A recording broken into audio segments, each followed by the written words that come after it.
Okay, welcome back to the NFL's version of Rookie and the Vet. It's good to be back, Knuckles. It's been a pleasure. It's 1.5, should we? 1.5, this couch is 1.5. Yeah, this is 1.5, beautiful.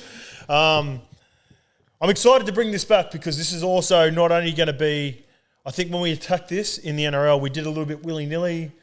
We had Jordan Simi come in willy-nilly. We were so willy-nilly it saw the introduction of the Oracle. And then he's somehow outlasted us. I don't know how. With, I suppose that's inconsistency on our part. It's fair. At the time, maybe there were a few things that got put onto our plate, with you doing more work, Lukey not being in here, and then also me not being asked to edit. So then I had a bit on my plate at the time and I sort of drifted away. But this is where I do my best work. Everyone knows that. And where we do our best work is from the BodyScience Content Studio. Yeah, we're on the same page already straight away. And I'm tucking into some Ultra Shred of the best because beautiful. Despite the slender frame, I've got that Nate Diaz body, skinny fat. So I need to lean up a little bit. I don't know about putting yourself in Nate Diaz realm. Tough as nails, yeah. Uncompromising, consistent, but fails in the big moments. Well, speaking of uncompromising and a good rig is Josh Allen. So I've gone through, we posted yesterday a few, there's some chat about potential chat for us to talk about in the show. And before we get into our picks, and I'll tell you the format after, I've got a couple of questions. I've got one from Tahe Tea. Yep. Josh Allen MVP surely. And then a little bit further down, we've got Sabby Vidler. Sabby_Vidler, chat about the Bills. You start on Josh Allen, yeah. I don't know about you, but I'm high on the Bills and I'm high on Josh Allen. If we look at some stats from the last couple of years, in particular just from Josh Allen, I've got these written down here as well. 2018, 10 picks, 12 intercepts, and a passer rating of 67.9. 2019, he goes on to throw, and he only had 2,000 yards, so that was obviously his rookie year. In his second year, he got a little bit better. 20 touchdowns, 9 interceptions, and a passer rating of 85.3 for 3,000 yards. Fast forward to 2020, 3 years in, probably third in the voting for MVP last year, and that is being dictated by his odds of $13 and my value. He went for 4,500 yards, a clean 37 passing touchdowns. That's not even adding into what he did on the ground, and he threw just a measly double digits of 10 intercepts with a rating of 107.2. And he's indeed my play for MVP this year. Is he? He is. I haven't put it out in a blog yet, but there's a little sneak peek for people that are keen for some jam. $13 at $13 over Paddy's at $5s, and I think I might have a play on Paddy as well as like a bit of a saver because I think he's going to have a really big bounce back season. But at $13, with the way he's been trending on the back of those stats and what he did last year, I think he's only going to get better. The Bills have only, for me, they haven't lost any key pieces. I think they're going to take the next step and be a genuine contender for the Super Bowl as well. Yes. Tahe, did you say? Tahe Tea? Good question. Tahe Tea? I've doubled down on Paddy Mahomes, like I told you, so he's still sitting at $6. And I think, ICE talks a lot about dollar cost averaging when it comes to his Bitcoin investments. Yep. Putting 10% of your wage into something rock solid like that, that's Paddy Mahomes for me. Okay. Every time there's a spare 10% of the wage, I'm doubling down on Paddy. I think if he stays healthy with that offensive line healthy, he's going to win MVP. I think he's a runaway. But on Josh Allen, I'm a massive Bills guy. You know where I'm at with my boy Diggs. He's my favourite wide receiver. I love the Bills. I've got him going deep this year again. I still don't think they have the team to get over the top, but it's all on Josh Allen. So it's a good question because if Josh Allen continues on this trajectory that we've seen the last what did you mention, 3 years? 3 years, yep. Getting consistently better. If Josh Allen's better on a very good Bills side, who knows? They could fuck around and win the whole thing. So at $13, it's not a dumb play. Yeah, so we're both excited about Josh Allen. And then there are a couple other questions chucked in with fantasy. People asking me to talk fantasy, but they don't really have. Mate. Yeah, they don't really have. Like a couple of them were just like talk fantasy, but like obviously give me a few players to talk about. I got one from Carlito Ramsey, fantasy chat, the return of Barkley. So let's start with him first. Barkley ended up dropping from 1.1 and 1.2 last year to around the 1.78 range this year, and that's obviously due to the injury. He missed on the back end of the portion. He still does look to be on a number count to start the season, but if he can get rolling like that, that'll be a big reason the Giants can go well. My thing was like, when you look at the Giants this preseason, I don't know, like I'm not going to pretend like I watched a shitload of Giants football, but the one thing you were waiting for with the Giants was would they improve the offensive line even slightly? They look to have somehow regressed. That's my thing. So I know Saquon covers a lot of shortcomings in that because he is such an elite runner, but you know, everyone who knows football knows like a good running game can mask, a good offensive line can mask a bad running game. A good running back can't mask a bad offensive line. You need the O-line. So I don't pretend to know too much about fantasy either, but for me, I just think the Giants are going to struggle all around this year because that O-line is just fucking god-awful. Yeah, it'll be interesting to see how the first couple of weeks go with him with regards to that too, because I think that'll give us an indication of where he's at. Like I said, I think he's going to be on a snap count to start the season. That's an interesting one. Another good one is the same guy, Carlito Ramsey, Winston with the Saints. So I ended up drafting Jameis Winston as my quarterback. And I didn't go into the draft expecting to draft Jameis Winston, but it's just the way the board fell. I'm in a 14-man league. I was in a weird position at 9th, so a lot of the good running backs have gone by then. So what I end up happening in my draft is I end up going wide receiver. I got Devontae Adams first picked at number 9, and then in the second round I got DeAndre Hopkins, which is a good base. So for what happened there was I was looking at Justin Herbert and a few of these players around in the 5th or 6th round. But because I needed running backs, for people that know fantasy, they'll understand this, I needed running backs after going wide receiver, I ended up having to take a stab at 4 running backs that probably are either in not as great situations as some, or I might have got the cuff first. So that's another term that a lot of fantasy guys will understand. So therefore, I had to push drafting Justin Herbert in the 5th or 6th round. Aaron Rodgers dropped a little bit. Kyler Murray, all these guys sort of in that range. And then I felt like I had to attack them. By the time it got down to like the 8th or 9th round, there wasn't value there for me. So I ended up getting him, I think, in the 10th or 11th. And with the one preseason game where he got the start and performed well, I think he threw a couple of nice touchdowns to Callaway, down the same, Marquez Callaway. So I'm intrigued to see how he goes. And I've also got Deshaun Watson off the waiver wire as well. He's going to be sitting on the waiver wire for a minute. He could be my X factor. If anything happens positively towards what's happened with him, if he was traded or somehow ends up playing some footy, I've got him as backup, but I'm not all that confident. But he could be a make or break for me. Jameis is going to be such an interesting one to watch all year because we know the talent's there if he cuts the turnovers out. But on top of that as well, how many snaps is Taysom going to be getting? How much are they going to be rotating like that? We saw them do it a fair bit on those 3rd and short situations with Drew Brees. They're probably going to do the same thing with Jameis. If I dare say you might even see a little bit more of Taysom than you did with Drew Brees there. I dare say he would have had about 5 or 10 design plays last year. Taysom? Yeah. It might be closer to the 10 range every week.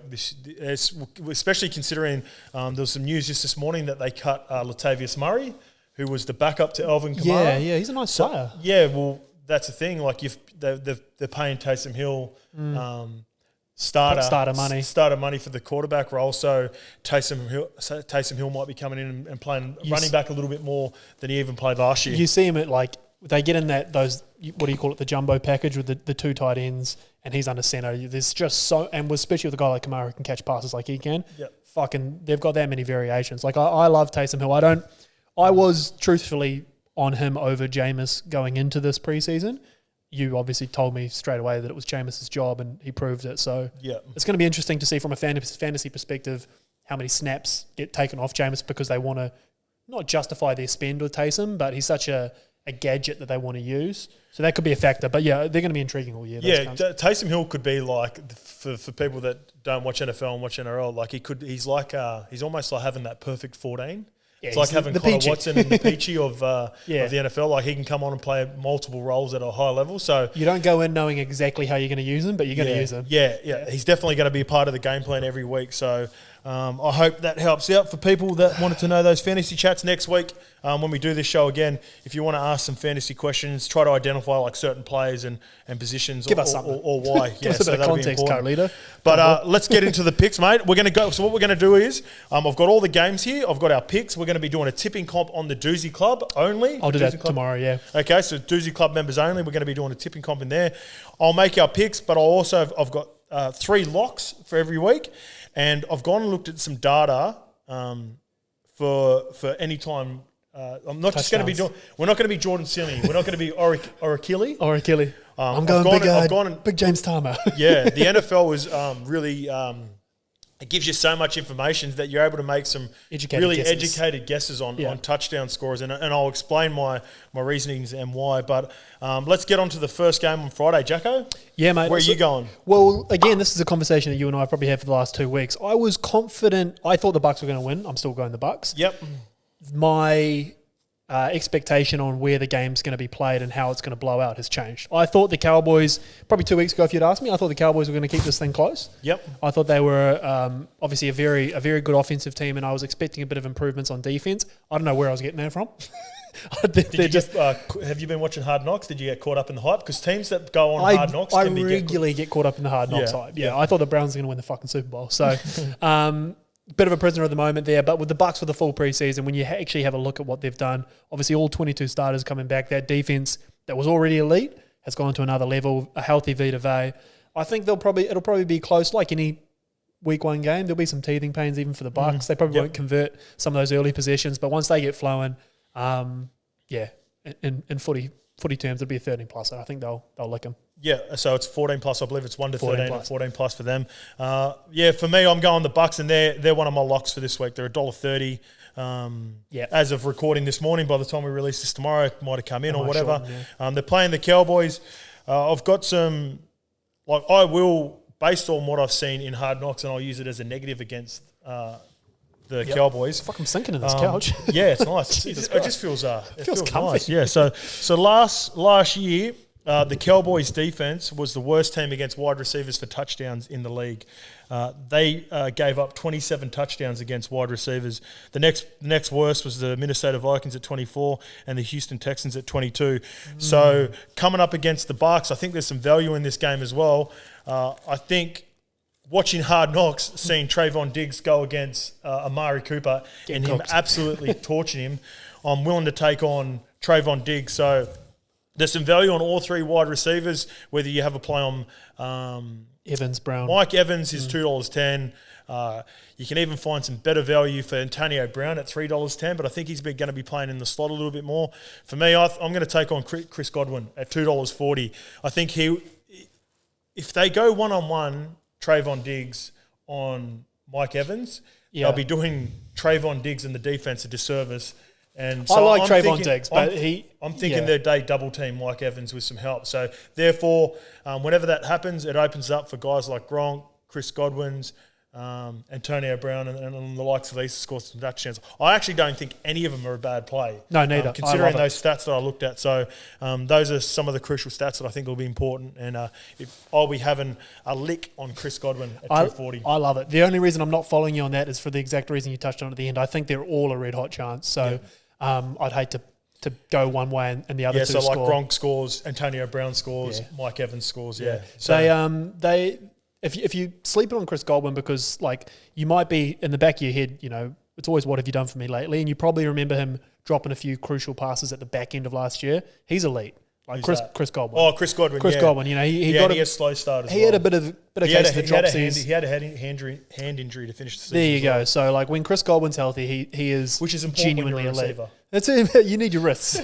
So I love that play, man. Yeah, and I love that there's a method to the madness now in Rookie in the Vet. Yeah, I'm going to take my time every week, like really focus into this, and then it'll flow into the NRL next year too. Yeah, cool. For instance, if we're fucking looking, we're going to make bets, some fucking money, man. Yeah, I want to start making some bets and taking my time on this because I am capable of it. It's just like I never put enough time into it. So or we see the little $6 and we go, ooh. Yeah, exactly. Like once you see the value and you start chucking these multis in willy nilly. So with my only multi will be the lock. So the first lock is the Bucs at $1.30. And I'll let you know a little bit more as I go down. The next game is the Falcons and Eagles. I don't want to spend too much game time on this. Yep. Yeah, they're interesting teams, but I don't think they're going to be real contenders for the rest of the year. But I'm just going to pick the Falcons. I'll pick the Falcons. Exact same. I'm never picking a team in the NFC East against anyone not in the NFC East. Yeah, that's true. Yeah, so I'll go the Falcons. Yeah, and then Falcons haven't been all that great the last couple of years either. So. Interested to see the big tight end goes. That's Kyle Pitts. That's what we're all going to be sweating Kyle on for Pitts that. It'll be cool to see how Kyle Pitts and Ridley go without Julio Jones. Yeah. Next game, and this is a team I'm excited about. I don't need to spend too much time on it. I'm excited about Chase Young, and I'm excited about Justin Herbert. Outside of that, probably not too much, but I got Washington beating the Chargers. Yeah, is Fitzmagic definitely the starter there? Yep. Yeah, so I've got them winning as well. I was quite surprised to see them at $2. Probably says more about what people think about Justin Herbert. I don't think Washington's going to be a fun team to watch this year, but they're going to win games because that defense is just off its fucking head. And we all know, if you follow football, you've been on the Fitzmagic roller coaster before.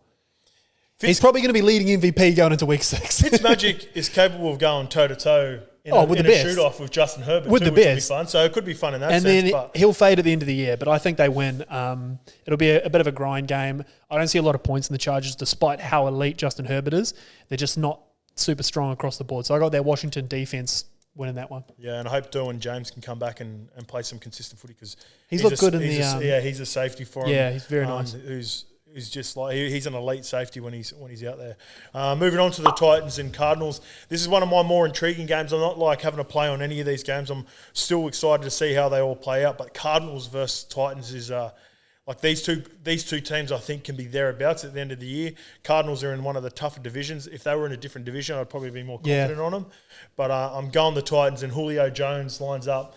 If Taylor Lewan, their all-pro left tackle, comes back after he missed a year with an ACL, they're just going to smash it down a lot of teams. Punch them in the face. They say in the NFL, they've got some big bodies. AJ Brown, he's big, man. Yeah, AJ Brown, Julio Jones. But yeah, the Cardinals, JJ Watt comes over, so it's be pretty cool to see how he looks in a Cardinals jersey and what sort of role he can play outside of Chandler Jones as well. Yeah, they're still running my boy Tannehill at quarterback. Tannehill's there. So look, I have the Titans going to the AFC Championship game this year. I think they've gotten better. And I think Championship game. I've got them meeting the Chiefs there and falling at the final hurdle. So, and every time I say that, I know your ears go, geez, there's a bit there. But I like the Titans this year. I think they win this game. Similar to what you said, I just see them beating them, bashing them, bruising teams this year. Very well coached. I'm confident enough in Tannehill getting them super deep. Like I said, I'm not going to pretend like he's some all-star QB. He's a solid quarterback. He's solid. And this day and age, we've seen it multiple times throughout the years. Solid quarterbacks can win Super Bowls. I don't think they're going to win the Super Bowl. Relax. But I think they're going to go very deep. They're going to win a lot of regular season games. You can't tell them to relax when you put them in the Super Bowl. AFC Championship game. Winning the AFC Championship. No, I've got them in. In them against the Chiefs. My bad. Sorry, maybe. I got them in it. No, you probably said that right. I mixed it up in my head. So no, they're not beating the Chiefs. They're not beating the Chiefs. Okay. I got them beating the Cardinals. All right, beautiful. Yeah, I've got them beating the Cardinals as well. Here's my other lock for the week. I can't see the Lions doing all that much this year, especially if trading away Matt Stafford and bringing in Jared Goff. 49ers, unless something crazy happens on the injury portal, seem to be fully fit. They get their elite defensive line back. They're a lock for me at $1.30. And I've also got another little stat for you. You're going to love, Jacko. Last year, the worst team in the league against running backs was the Detroit Lions. They let in 19 rushing touchdowns, which was the second worst, only behind the Texans on 20. Yuck. But they also let in 10 of the best in the air against running backs as well, so in the passing game. Oh. So not only were they awful against the run, they're awful against the pass against running backs. So they just didn't know where the running back was. So they just couldn't find the guy. They're all over the shop. I think that says a lot about their middle linebackers and their big boys up front. So I like Raheem Mostert. I actually don't have the odds for it because they haven't come out yet. We've got the odds for the Bucs versus Cowboys game, but we haven't got the anytime touchdown scorers. So no matter what Raheem Mostert comes out at, I think he'll probably be generally in the 2 to 250 range as well. Yep. I'm going to be having a big lick on Raheem Mostert as well, who can run the ball really well, as we've seen, but he's also a pretty stout pass catching running. Yeah, he's probably a bit slept on in that department. They don't flex him out a whole lot, but he's nice. He's very capable at it. I think he's a bit injury prone as well. So sometimes you see other San Francisco running backs making plays. Something like Jeff Wilson will run 3 touchdowns in for him as well. Yeah. I think Mostert will score. Like he's just going to bash him and score. But look, the 49ers, I got them as part of a multi of mine at $1.30. I think lock.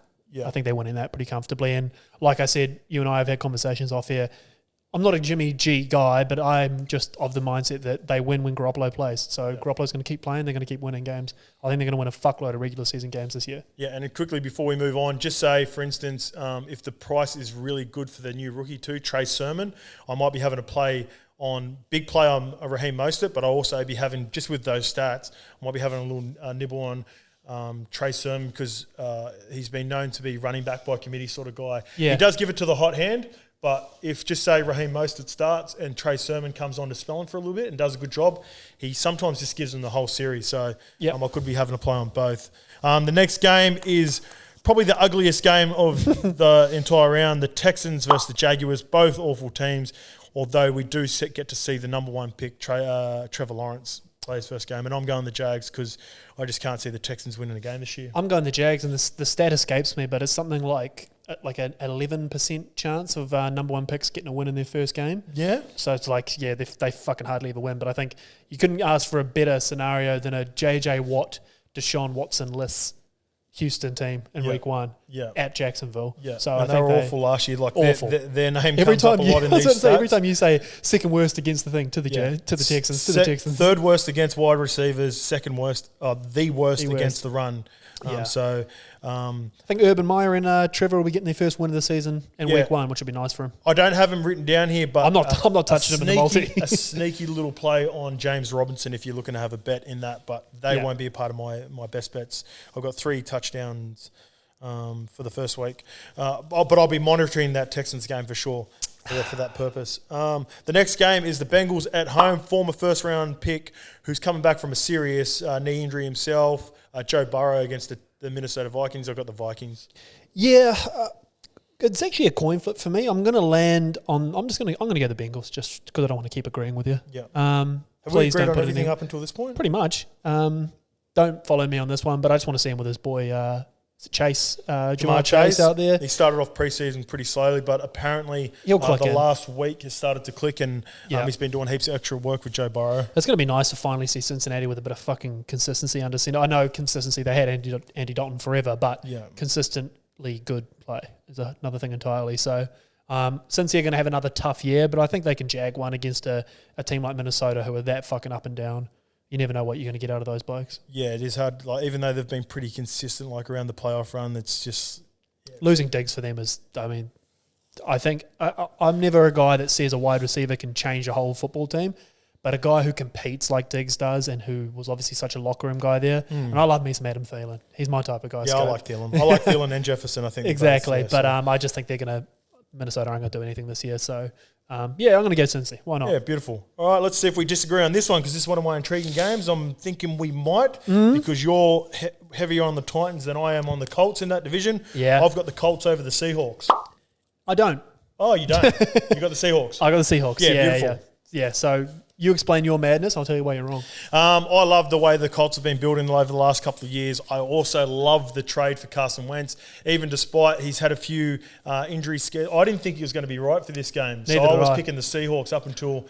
I picked the Seahawks before I knew he was in. Yeah, he's on the injury report and potentially ready to go this week. I think it's a very low-risk move from the Colts to pick up Carson Wentz, who has a relationship with Frank Reich, who was his offensive coordinator when he first came into the league. During the old MVP Smokey season. Yep. So I'm excited to see how he goes. I love the way that team's built. I love their offensive line. I love Jonathan Taylor. Darius Leonard is one of the best middle linebackers in the game, leading that defense of just Chris Ballard just makes really good picks on that side of the ball as well. So there are so many more holes for me on the Seahawks than there are for the Colts, even though I feel like at the top of the Seahawks, like they've got really elite players like Russell Wilson, DK Metcalf become one of the better wide receivers last year. Jamal Adams is one of the best safeties in the game, but just depth-wise all the way through. Yeah. I think Colts, I like them better across the board. Yeah, nice. The Colts definitely have the better middle of the fat, I agree, but I think the cream of the crop is obviously in the favour of the Seahawks. Pete Carroll's week one record is through the roof. They can't just... If you give him that much time to prepare, he does his thing. So I've got the Seahawks winning there. I think it'll be a bit of a shootout just because of how bad the Seattle... Yeah, you're really slipping down, aren't you? Yeah, it's just this jumper, it's like... It's the... shout out Vintage Kit dropping tonight. Shout out to the new Vintage Kit. It's probably... we probably should have turned the aircon on, but it's... shout out to my boy Alvin Kamara from Tennessee, baby. What's up? Sweating up a treat. He's been carrying my dynasty team. Anyway, sorry. I'm going to go Seahawks. I think Russell Wilson's good enough to account for how bad they are defensively. And I love me some Prez. I love me Jamal Adams, the fake Prez. Jamal Adams. Fake Prez. Presidential Mal. Presidential Mal. So I'm I know he doesn't. He has like one pick in his whole career, but he lights guns up back there. That's very Seattle. Yeah. Very fake Legion of Boom. So I think the Seahawks win in a bit of a tight one. Yeah, no safety in the league gets asked to do more than what the Seattle safeties have to do. They have to they're just all over the field and they've got to come. And he flies to the ball, Jamal. Yeah, he's flying all over the shop. So I'm looking forward to watching that game. The next game, and this is my roughie of the week. I'm also going to have a roughie, my value play, and I am on your Jets. At $2.94, why the fuck wouldn't you be? I like me some Zach Wilson, man. I think he's a big chance for Rookie of the Year. Like I said in my blog just recently, he throws a nice tight spiral. He's got a fairly decent line with Mekhi Becton. Made some. Was a nice pick for him last year, and then I think they went and got that Elijah Veritaka out of USC in the second round. Followed by Michael Carter in the third round for the running game. Brought in Tevin Coleman. He seems to be struck up a good combination with Corey Davis early. I know it's only preseason, but you can tell I'm a just lot not from sold where on the Panthers. No, to be fair I was about to say everything you said is right. I'm under no illusions. Like, I'm a Jets guy. I'm under no illusions the Jets are going to do fucking anything this year. I think Zach Wilson's going to light it up, and they're going to lose in games that he lights it up. He'll throw for fucking close to 300 yards, and they'll get pumped by 20. It could be a bit similar like what Justin Herbert was doing for the Chargers It'll be last year. very similar to Joe Burrow as well before he got injured. I think you're going to see good Zach Wilson, bad Jets, but the Panthers are awful. And I know they're a team that all year is going to fuck a lot of teams' multis because the Panthers win games they should lose and lose games they should win. They're a nightmare to tip around, but at $2.94... The Panthers are the Tigers of the NFL. They're the West Tigers of the NFL. That's a great analogy. It's a cat analogy. I was about to curse him with the Warriors analogy, but that's far more accurate. But I'm going to go the Jets. I think Zach Wilson's going to have himself a year, and everyone knows I love the Jets, and everyone also who follows Barely Ballers, shout out Barely Ballers, probably knows that I wasn't sold on him early, but I've more than come around. Just watching him run around in preseason, he's different. He's different. I don't know how special he's going to be long term, but this season I think he's going to have a big one. So I'm going to go the Jets too, mate. When the OG Oracle, Tony Romo, was putting him in the discussion for one of the top 3 to 5 quarterbacks in the next couple of years. He don't miss Tony Romo. He don't miss Tony Romo. Nah. All right, next game is we touched on them a little bit at the start of the show, the Bills versus Steelers. I got the Bills winning this just because of how highly I rate the Bills, but this is a really intriguing game. Can the Steelers bounce back to any sort of form? They look like they're about to go back to the running game with Najee Harris looking really good in preseason so far. He's nice, man. Yeah, I'm going the Bills as well. Like you said, you've got them going super deep. I've got them going pretty deep.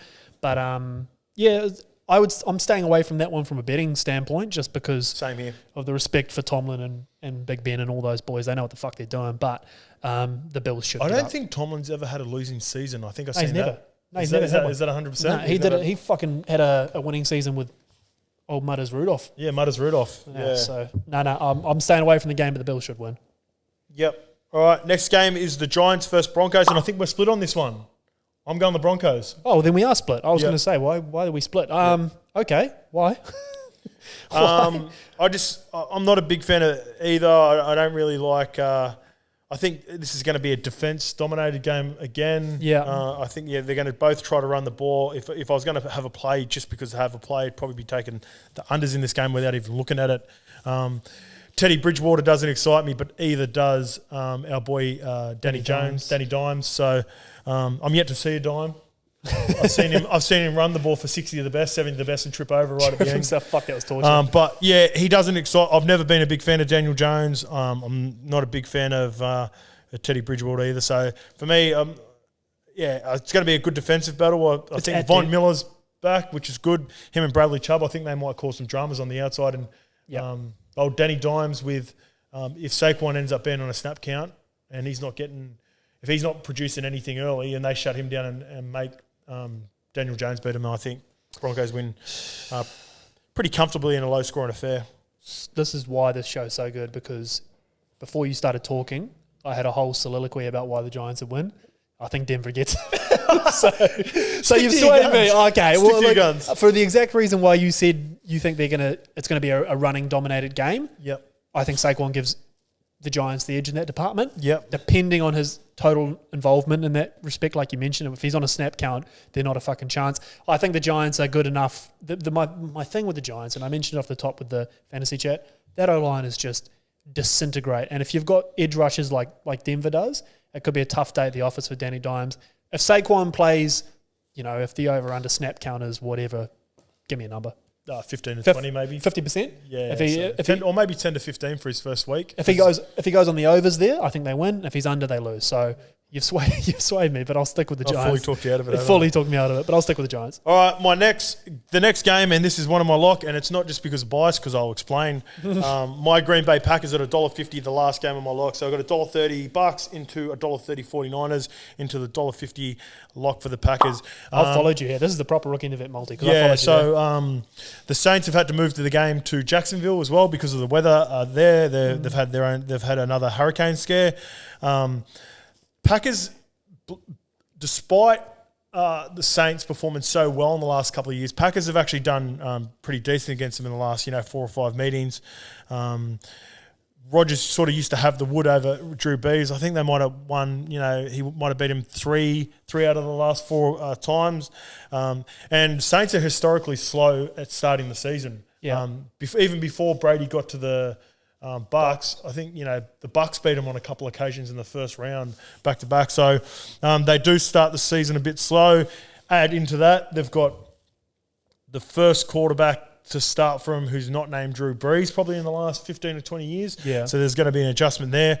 I just really like the way that the Packers have built top to bottom this year as well. They've made a couple of good picks. David Bakhtiari is a massive loss for him on the offensive line. They brought over Dennis Kelly from the Tennessee Titans, and there's some I could go through the entire team, but I like the Packers in this one. I think you'd like to go through the entire team too. I could do, yeah. I got the Packers. I'm going to be tipping them virtually. Yeah, have a look at the schedule.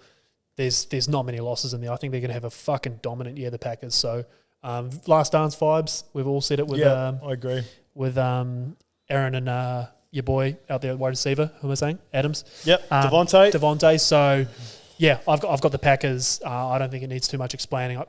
I agree. I think you're going to see some teething pains early from Jameis. He'll get it right. They'll have a good year. But I got the Packers. The reason the Saints start, just one last thing too, the reason the Saints always start relatively slow is because their defense is pretty complex as well for people who don't watch it too much. So what happens when they start the season, it takes them a while for the players to sort of get used to the system because they come at you from all different. They're really big on, blitzing from the cornerbacks and the safeties and all that sort of stuff. So they sort of seem to find themselves out of position a fair bit. And I think you need timing for that. By the end of the season, they're generally one of the better defenses. Yeah, they really get it together. And so I think Packers and Devonta Adams and Rodgers will tear them apart. Yeah. The next game is the Chiefs versus Browns. Everyone think the Browns are going to be a true contender this year. Semi reckon Super Bowl. I've got them winning. See, well, now you definitely know they're not going to be in the Super Bowl. But he's biased because he's a Browns fan. Yeah. I've got the Chiefs winning this, but in a close one. Okay. Because I believe the best way to beat the Chiefs or beat these high-flying offenses is to keep the ball away from Patty Mahomes. And the Cleveland Browns can do that. They can run the ball. They got Nick Chubb and not Jamal Charles. Kareem Hunt. Yeah. Okay, interesting. Yeah, I saw at Kansas City and loaded up. Yeah. I don't think they're going to drop a game at home this year when you look at their schedule. I mean, you back them against everyone anyway, but I think they're just going to have another dominant year. Cleveland's going to be good. I do like Baker. I've always been on Baker, but I'm a sucker for a fucking Oklahoma quarterback who throws the thing around, has a bit of attitude about him. I was a big Johnny Manziel guy, so there you go. That's my quarterback fucking analysis. But I think Kansas City will smack them. $1.38. If you're building together the old penthouse multi, which is I justify 6+ legs when you're trying to throw a Hail Mary on the punt, that's one of those leg 3 or 4 you slip in there. Bit of a lock. So chase the value higher up and then slide the Chiefs in at the bottom. $1.38 is easy money. Beautiful. All right, another interesting game. The Cam Newton-less New England Patriots against a team that I think is going to be really good this year. If I'm not the biggest fan of Tua, but if Tua can take the next step or just be better, be marginally better. They're not going to ask him to do a whole lot because their defense is elite. They've got a nice young offensive line they're building. I think they're going to do the running back by committee with Myles Gaskin and Malcolm Brown, who's more of a goal line back, but. I can just see the Dolphins being too good for the New England Patriots. Yeah, it's crazy to say. Like, I've got them in as well at $2.30 $2.30 odd. I thought it was fucking. Are they underdogs? Yeah, they're underdogs when I got them. Oh, this was start of the week, so again, odds may have I would changed. have thought they were favourites. Well, I think it's the same thing. The only person who's got a better week one record than Pete Carroll is Bill Belichick. Andy Reid goes good too. Andy Reid goes good. So week one and off a bye. The coaches with good coaches with prep. Yep. You know, a whole, and you got to, I know we don't want to talk about it, but the whole Nick Saban, Alabama connection with Belichick, like he's seen plenty of Tua. Yep. He's going to see a lot more of Tua. He knows Tua. He's got his defensive boys back. It's going to be a tough out for Miami going into New England, but I believe in Miami more than I do Mac Jones, so I think they squeak home. But there's a reason they're outsiders. It's the Bill Belichick effect. Yep. And that the Patriots defense getting their boys back. Not many teams going to Foxborough and beat them. It's definitely a punt. So $2.30, I got maybe a little bit suckered into that, but I think I'm picking them. I think they're a chance. Yeah, so am I. I thought they'd be closer to even money or even slight favourites in that. So considering another what they little did last year, yeah. The next game, this is a really intriguing one. I didn't actually put this down, but I've got the Rams beating the Bears, but I'm not all that confident on it. It's another one of those coin flips. Yeah, I got the Rams winning that division. Yeah, you're confident in the Rams. I like the Rams this year, I loved man. them before Cam Akers went down. Yeah, tough. Who did they sign? They picked up someone Sony else. Michel. Sony Michel. Obviously, he's not Cam Akers, Sony Michel, but he's a nice running back. Yeah, I got the Rams winning this one. I know the Bears, you know, whenever you think about the Bears, you think about their defense at the moment. The fact that they're not running Justin Fields out there is, for me, that's a lock for the Rams. I don't back anything they're going to do with any other quarterbacks in that building. If Justin Fields is there, it's a spanner in the works, who knows? But I got the Rams winning there. I think the toughest division in the NFL this year.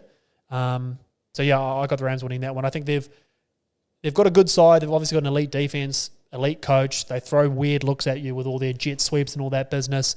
And all they've done is taken a slight upgrade at quarterback. I don't think Stafford's elite. I think his best years are definitely behind him. You probably know more about Stafford having a look at that division more than I love Stafford. more than I would. I think it was more him playing in an awful Detroit Lions.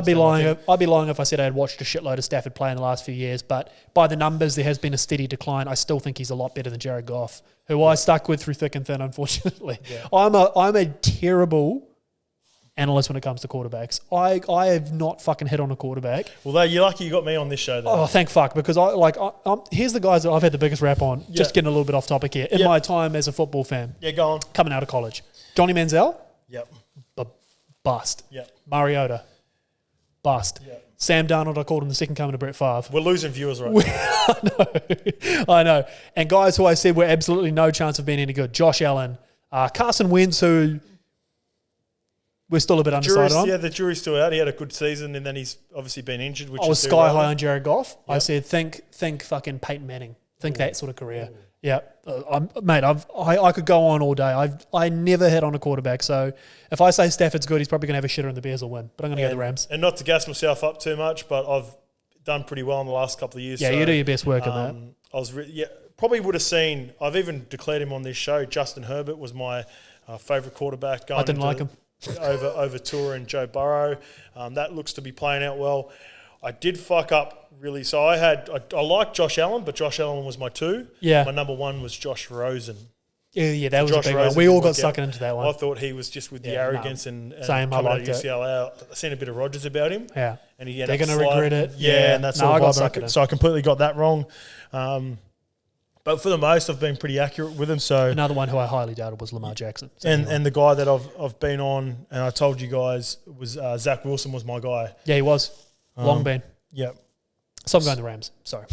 I've got the Rams as well. All right, and the last game, and this is my other play. So with the data as well, when we're looking at the worst teams against running backs, were the Las Vegas Raiders. They were the 3rd worst team with 18 rushing touchdowns. Yuck.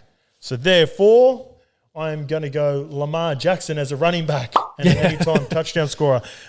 They've lost, obviously, everyone knows about J.K. Dobbins has gone down. Justice Hill just went down a couple of days as well. He was the 3rd string running back. Yeah. They've still got Gus Edwards. I think they brought Le'Veon Bell into the has that been confirmed? Practice squad. Yeah, he's on the practice squad, so I believe they can promote him. Yeah. But I just think early on in the season too, against the Raiders team where it's going to be bit of a war attrition up on the. I think they're just happy to run the ball down the throat of the Raiders, and And I think Lamar probably will be around the $2 mark because You always get about $2 for a he's running known back, for a bit of play action, holding the ball and RPO and then running one himself. That's my other play. So my 3 anytime touchdown plays are Chris Godwin at $2.40 because we have the odds for that as well. Yeah. I'll be having a play on Raheem Mostert for the 49ers, and I'll be having a play on Lamar. They'll all be singles, and I'll be having a decent lick on them. Yeah, I might be following scope on that one. I've got the Ravens winning it. I think they're going to be another excellent regular season team. I'm probably going to have to reserve my judgment on where I see them finishing until later in the year because I think we're going to probably see same old in terms of Lamar being too hard to figure out, the Ravens winning a shitload of regular season games, and then we're going to have to reassess come playoffs because they're going to be there. I got them winning that division. I know a lot of people are high on Cleveland. I think the Ravens just have a better regular season and probably get them in both the head-to-heads. So, yeah, but I love that. I think Lamar's a red-hot chance of scooting over. Whether it's from 4 yards or 40 yards, he can take it to the house. So, yeah, I love it. He could take it from 80. He could do whatever the fuck he wants. He's that quick. All right, beautiful. Another good episode of Rookie in the Vet for week 1. Let's We're back. see you back week 2 and see how our tips go. Cheers, Scott.